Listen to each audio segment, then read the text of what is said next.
Join us as Ensigns to the Nations takes a road trip to Rexburg, Idaho. We visited a new temple. We celebrated a birthday, visited some animals, and we recorded our episode at the temple. This week, we talk about the Come Follow Me lesson covering Ruth and 1 Samuel. And we have fun with the family. Watch more now. Good afternoon, and welcome to Ensigns to the Nations.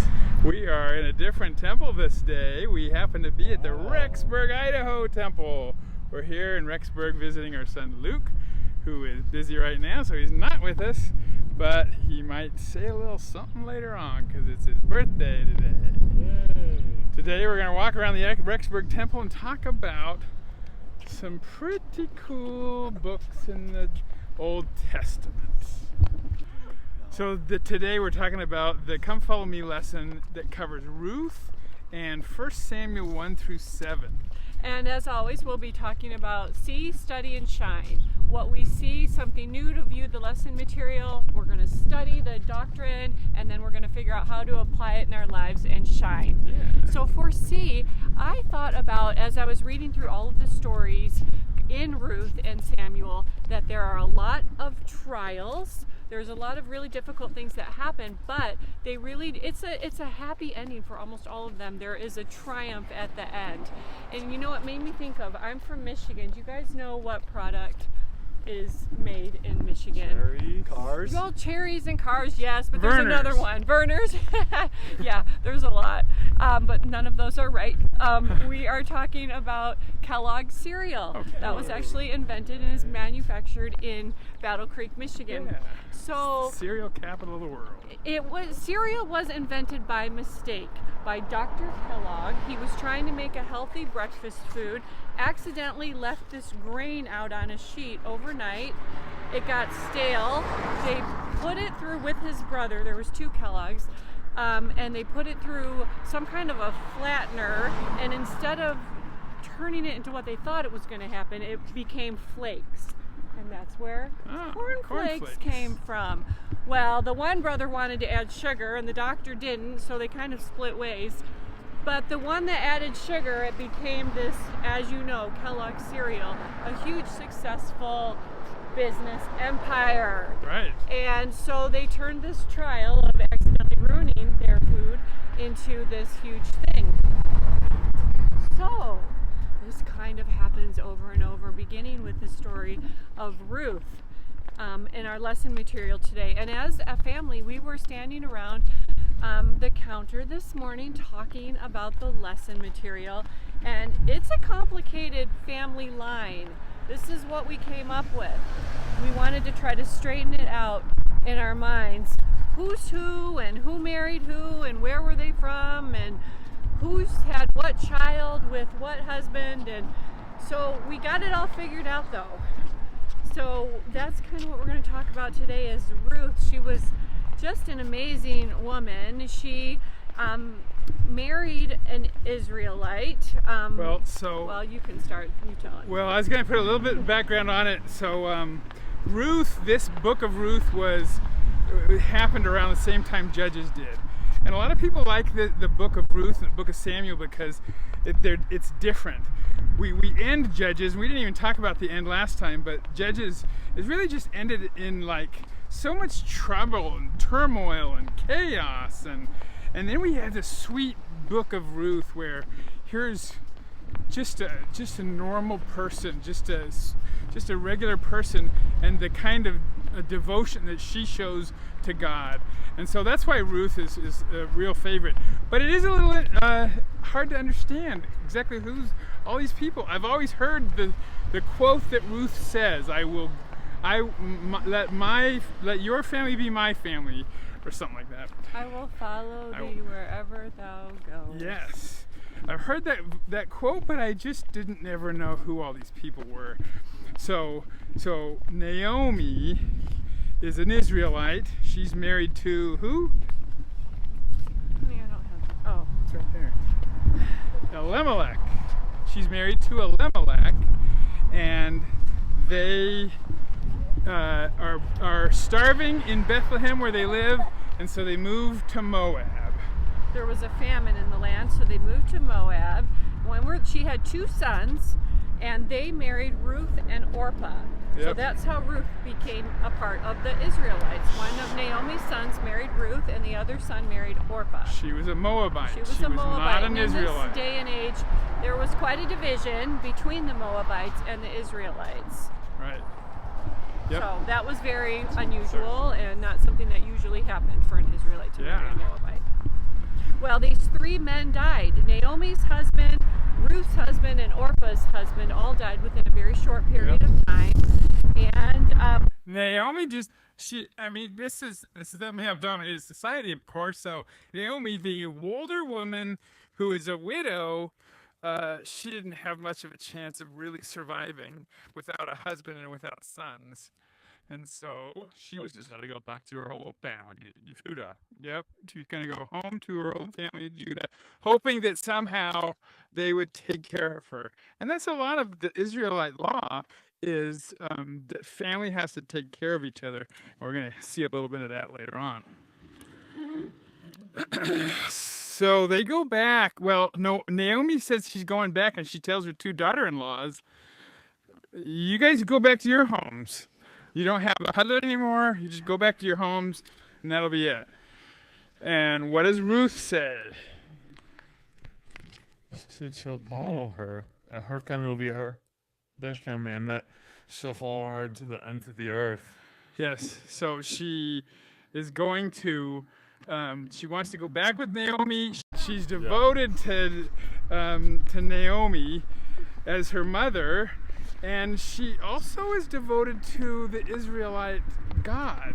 She's devoted to Elohim. She's devoted to Jehovah because she has learned that and she believes it. So that's why okay, I got it. You ready? Yeah. So in Ruth 1, chapter 1, verse 16, this was Ruth's response when Naomi told her, no, you stay here with your people. It's okay, I'm going to go back alone. Ruth said, entreat me not to leave thee, or to return from following after thee. For whither thou goest, I will go, whither thou lodgest, I will lodge. My people shall be my people, and my God, my God. So Ruth and Naomi go back to Bethlehem, and what do they do there? They are kind of starving. There's still famine going around. And again, they don't have any money. They don't have land. They don't have anything. They were married, so they're kind of living with Naomi's old family. Right. And Naomi tells Ruth to go and glean off of the corn. Right. Which basically means after they reap all the corn, to just get the bits and pieces left over so that they can have some food. And while she's doing that, a man named Boaz asks what she's doing there. Or he asks his servant that's in charge of everything. And he explains that, well, Ruth followed her mother-in-law, Naomi, all the way to this house. And he's so impressed, he says that Ruth can always come by and always pick up after her, and if she needs any water, that they'll always have water there as well. Yeah, he really is taken by her because he thinks, wow, you're radical. You left your whole family just for this Naomi, and you're doing all this new stuff. I kind of like you, and yeah, you can glean my farm anytime, and we can give you water, and I've told my men to leave you alone. Yeah. And basically they decide they want to get married, but the way the Israelite law works, whoever is the closest relative is the one that would take care of her because her husband died. Right. And so he says he'll figure out who the closest relative is, and if he declines, then they'll get married. And they do. Which ends up happening. They get married and they live happily ever after. So here's one of these things that Allison, that you just talked about, that was about a bad thing turns into a good thing. Because who are the descendants of Ruth and Boaz? They had a son named Obed. Yeah. who had a son named Jesse, Jesse, who had a son named David. David, the house of David. The house of David, and we know who descended from the house of David, right? Who was that? The stick of Jesse. The stick of Jesse was David's dad, so David's in the stick of Jesse. And Jesus then Christ. Jesus Christ, right? Yeah. Okay, so great motivating story of Ruth and Naomi and Boaz, and the kindness that they showed each other, and the way that they changed something that could have been really bad into something that was really good. So let's have another story about that, and that's in 1 Samuel. And this starts off with somebody named Hannah. And Hannah also had a time in her life where she was just not, things weren't happening the way she wanted it to. And we also made a plate this morning about the story of Hannah that we're going to cover. We got it all straightened out in our minds. Yes. So her trial was that she wasn't able to get pregnant. Right? And so she was actually in a situation where another one of the wives that were married to her husband was kind of heckling her, provoking her, giving her a hard time about it. And of course she was already sad. And then this just made it worse. There was a lot of contention. She didn't eat, and that made her sad. Yep. And so Makes me sad. she went to the temple area there and tabernacle, right? The grounds. the tabernacle. And she began pouring her heart out. This is one of those moments where we may have all felt at one time or another in such despair that we are pouring our heart out. Right. And Eli, who's the priest at the temple. he noticed her over there, and he noticed that she did seem to be in some kind of a state. Yep. He was watching her, and her lips were moving, but no sound was coming out. Yep. So He thought she was drunk. And he said, "Hey, how come you're drunk?" And she said, "I'm not drunk." She said, I'm just praying for a specific something." And then what did he tell her? he said, "Go in peace." In 1 Samuel 1:17, "Go in peace, and God will grant thee God will grant what thine thee." ask for." Right. And then in 1:18, she did eat, and she was happy again. Yeah. She had complete faith that this priest, exactly what he said was going to happen. You know, some people would go, "Well, how am I going to know if this is really going to happen?" Or something like that. But she had complete faith. She went off, and she was no longer sad about it because she knew it would happen. This was really one of those situations where a huge trial, was turned into a triumph. Yeah. Because, of course, Eli's promise did come to pass. Right. She became pregnant, and she had the child Samuel. Yep. So Samuel, she decided she had made a promise that she would dedicate his life unto the Lord. Right. And she did exactly that. So at some certain age, she took Samuel to the temple and gave him to Eli, and Eli took charge of him, and he worked there in the temple for the Lord for the rest of his life. And my whole first reaction when hearing this story was how hard it would be. Like, that's so great that she wanted a baby and finally had this son. It's exactly what she was pouring her heart over. Right. It was a huge trial for her, and now she has this baby. But she had to kind of give that child up for a bit and into the servitude of Eli, and working at the animal and serving the Lord. So that's... And what did you say? Well, I really kind of thought it was a neat little side part that every year she would go visit the temple and visit him, and she would bring him a little coat. So she brought a coat for him every year. It's just kind of a little special thing that I took note of as I was reading. And in the scriptures it says that she lent him to the Lord. Lent him to the Lord. And you equated that with? Yeah. Well, how when our children... sons or daughters go on a mission, it's so hard. That's one of the hardest days to say goodbye to them, but we lend them to the Lord for a year and a half or for 2 years. Just like him. And it's hard to say goodbye, but you know that they're doing such great work, and so proud of that. And get so many blessings from that. So Hannah's life wasn't going the right way. Her sister wife was making fun of her, and she wasn't having any kids. But she had faith that the Lord would help her, and then she ended up having a child, and it was one of the great judges that we've ever had. What do you know about Samuel, Blake? I remember, I think he's actually one of the last judges. Yeah. They started switching over to kings after that. That's right. So, He anointed King Saul, right? yes. Yeah, he did. He And moved. after him, King David. Put in charge of things by Eli, because things were starting to get rough with Eli's house. Right. Eli had some sons of his own who were Yeah. supposed to be helping at the tabernacle, but they were wicked. They were doing bad stuff. Yeah, and because of this, Eli's house, Eli was the priest of the tabernacle, Eli's house was rejected of the Lord. Right. And during this period, the Philistines came and they raided the tabernacle and they stole the Ark of the Covenant. They stole the Ark of the Covenant. And during this period, the Philistines actually were basically cursed. Their own god, Dagon, I think the statue kept falling over and landing right in front of the ark.